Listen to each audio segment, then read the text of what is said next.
Então essa é uma série sobre a carta aos Romanos, baseada no fascículo 12, o Evangelho se espalha, esse que é um material que faz parte do programa de estudos bíblicos do Instituto Alvo. Se você não tem ainda, veja aqui na descrição como é que você faz para adquirir tanto o fascículo individualmente, que você pode inclusive usar na sua igreja, comprando os fascículos para cada aluno ou comprando o kit todo da Bíblia, Velho e Novo Testamento. Para essa aula, que é a aula 8 aqui do nosso fascículo, que é a primeira parte da carta aos Romanos, o texto é Romanos capítulo 1 até capítulo 3, versículo 19.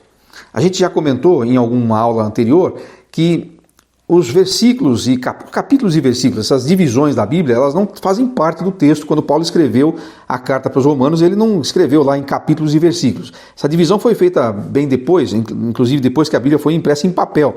Alguém fez lá essa divisão que nos ajuda muito, mas às vezes ela não é muito útil para você separar as partes da carta, né? Então aqui vai ficar meio quebrado, mas ainda assim é melhor usar as referências com capítulo e versículo para a gente se localizar, não é?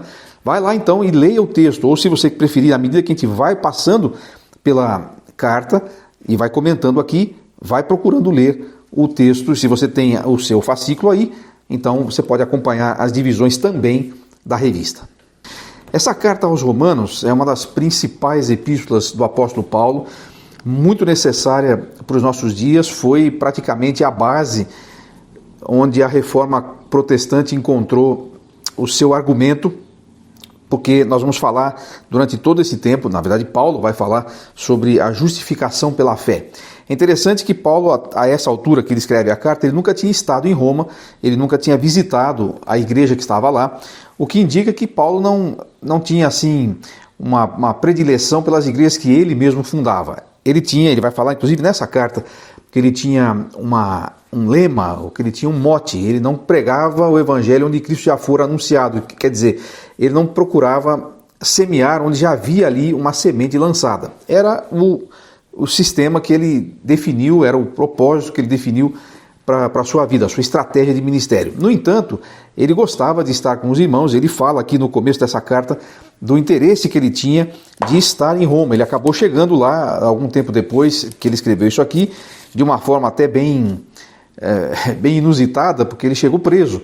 No final de Atos, capítulo 26 até 29, nós vamos encontrar o seu julgamento em Jerusalém, e ele apela para Roma, para César, e ele vai até lá para ser julgado. De qualquer maneira, ele chega lá. Mas ele aproveita que está fazendo esse contato com os irmãos, e como o seu principal objetivo na vida é pregar o evangelho, ele vai falar desse evangelho, vai falar da importância desse evangelho. Nós temos aqui uma grande introdução que Paulo faz, defendendo o seu chamado e a grandeza do evangelho que ele anuncia.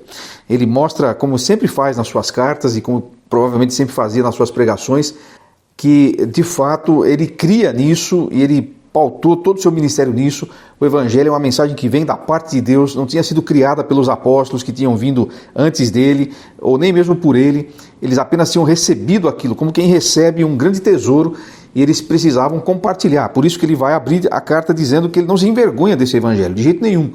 Embora ele esteja ali vivendo, nesse momento que ele está escrevendo a carta, está lá em Corinto, pertinho de Atenas, o centro da sabedoria humana, da filosofia, do saber. E ele está ali dizendo o evangelho não é simplesmente mais uma dessas formulações de sofismas ou de afirmações humanas, é de fato o poder de Deus para a salvação daquele que crê. Então ele apresenta assim o evangelho. O evangelho não é uma filosofia, simplesmente é o cumprimento das profecias do Velho Testamento em Jesus Cristo, o Messias, o Filho de Deus. Muito bem, agora ele vai começar falando do evangelho, e nós precisamos perceber isso muito na carta aos Romanos. Você que é um evangelista, precisa estudar a carta aos Romanos e perceber como é que ele vai argumentando. É como se ele estivesse num tribunal, ele está colocando assim o ser humano num tribunal diante de Deus, Deus é o juiz, e tem ali um assistente da acusação, um promotor, que vai dizer quem o homem é e como ele está de fato numa situação terrível. E depois ele vai apresentar a defesa, mas agora, nos 3 primeiros capítulos, o apóstolo vai mostrar como o ser humano está perdido, qual é a condição do ser humano diante de Deus. Então ele vai começar nos versículos 18 a 23 do primeiro capítulo, quando ele vai fazer aquela célebre declaração de depravação humana, dizendo que a ira de Deus ela se revela do céu contra essa impiedade. E aí ele começa falando justamente daqueles que são pagãos, daqueles que são idólatras declarados, que trocaram a verdade de Deus em mentira. Embora de certa maneira isso possa ser a descrição de qualquer ser humano, mas ele está se referindo especificamente àqueles que se tornaram tão moldados pela idolatria, que se tornaram piores do que as coisas que eles adoram. E eles mostram que essas pessoas são indesculpáveis, porque, embora alguém possa argumentar que a revelação de Deus não é completa na natureza, e tem muitas coisas sobre Deus que nós não saberíamos se não tivéssemos a sua palavra escrita, e se nós não tivéssemos uma revelação de Jesus, o Deus encarnado, isso tudo é verdade, mas ele afirma que é suficiente para uma pessoa saber da existência de Deus e se tornar um adorador desse Deus pelas coisas que são criadas. Ele afirma isso claramente aqui e diz, por causa disso, as pessoas são indesculpáveis.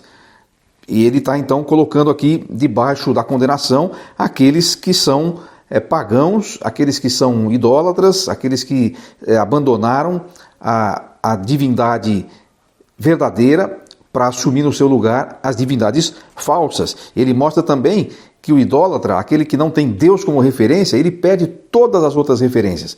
Então essa série de pecados aqui que eles cometem, inclusive depravação moral, depravação sexual, homens com homens, mulheres com mulheres, essa disposição mental reprovável à qual Deus os entregou, tudo isso é resultado de terem se afastado de Deus e terem optado por adorar a criatura no lugar do Criador. Tem um livro bastante antigo, acho que dos anos 80, chamado O Fator Melquisedeque. Um livro muito interessante de Don Richardson, uma das principais autoridades naquela época e durante muitos anos em campos não alcançados, campos missionários. E ele fala sobre isso, fala que em todas as culturas que você chega com o Evangelho, ele já tem ali algum tipo de culto.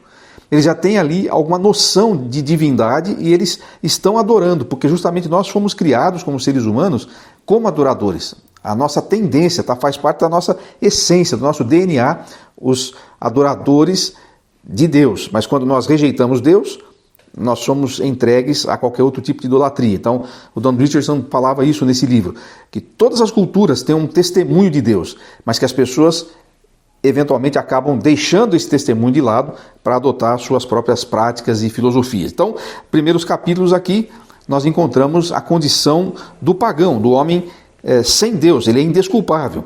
Mas depois, no capítulo 2, nós encontramos o moralista, aquele que confia nos seus próprios méritos, demonstrando que existe uma lei escrita nos seus corações, como ele chama aqui, a consciência de que há o certo e o errado, e de que há um Deus que as determina, porque é interessante isso, ninguém pode dizer se uma coisa é certa ou errada se não for alguém superior. Então essa consciência que o ser humano tem, natural, de certo e errado, pressupõe a existência de um Criador. É até curioso você conversar com um ateu, por exemplo, o ateu tem questões morais que ele defende, o ateu também defende coisa certa e errada, mas isso não tem nenhuma coerência com a sua crença, ou pelo menos com a crença que ele afirma, o que demonstra que essa crença de não existir Deus é contrária à sua própria natureza. Ele revela isso, ele revela essa noção de um ser superior na medida em que ele fala, por exemplo, que não é certo você roubar, não é certo você tirar a vida de uma pessoa, não é certo você ser uma pessoa corrupta e assim por diante. Ele vai ter os seus escrúpulos morais e até os seus valores morais. De onde ele tirou isso? Ele tira isso da sua própria consciência, de ter sido criado à imagem e semelhança de Deus e que, portanto, pressupõe a existência de um Deus. Mas Paulo argumenta, mesmo esse que diz isso, ele fala, tem o certo e errado, mas ele mesmo não faz as coisas que ele próprio diz que são certas, ou ele não evita ou não deixa de fazer as coisas que ele condena. Então, assim como o pagão é indesculpável, capítulo 2, versículos 1 a 16, vai demonstrar que o homem moralista, ou como alguns dizem, falso moralista, também é indesculpável, porque ele tem uma lei que testemunha contra ele e ele não se submete a Deus mesmo assim. Aí ele avança e ele fala sobre o judeu.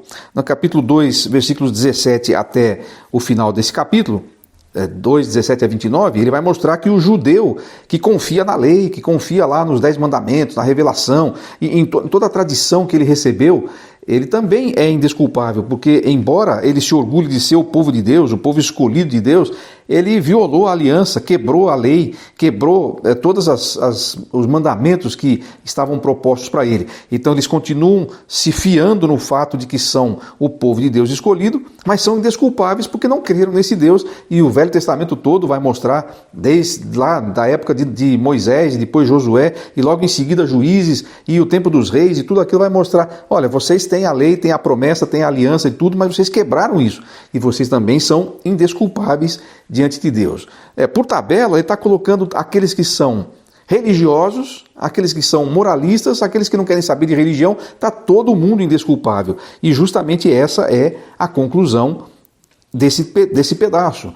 Todo mundo é indesculpável, todo mundo está diante de Deus devendo, porque todos são pecadores. Nós recebemos essa semente de Adão e continuamos a propagá-la. Bom, essa é a introdução que ele faz aqui e não é nada agradável. As notícias que ele traz aqui para nós são absolutamente complicadas. Mas atenção, toda vez que você vai falar do Evangelho para uma pessoa, você tem que lembrar desses 3 capítulos e deve resumi-los para as pessoas, deve mostrar que é justamente esse o problema. Ninguém é justo, ninguém consegue se salvar sozinho. Seja você um religioso, um moralista, seja você um ateu ou um pagão ou um idólatra, ninguém consegue se salvar sozinho. Nós estamos todos debaixo do pecado. E é isso justamente que ele conclui, inclusive citando lá o Salmo do Velho Testamento, né? Capítulo 3, versículo 9. Que vantagem nós temos? Está falando em relação aos judeus.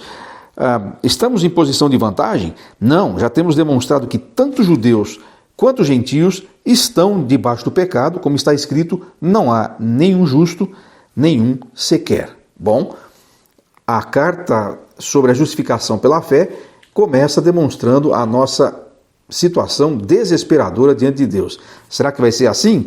Que belo evangelho é esse? Que bela notícia é essa? Que só tem más notícias até agora. Bom, continue lendo a carta e vamos para a segunda aula para ver como é que isso acaba.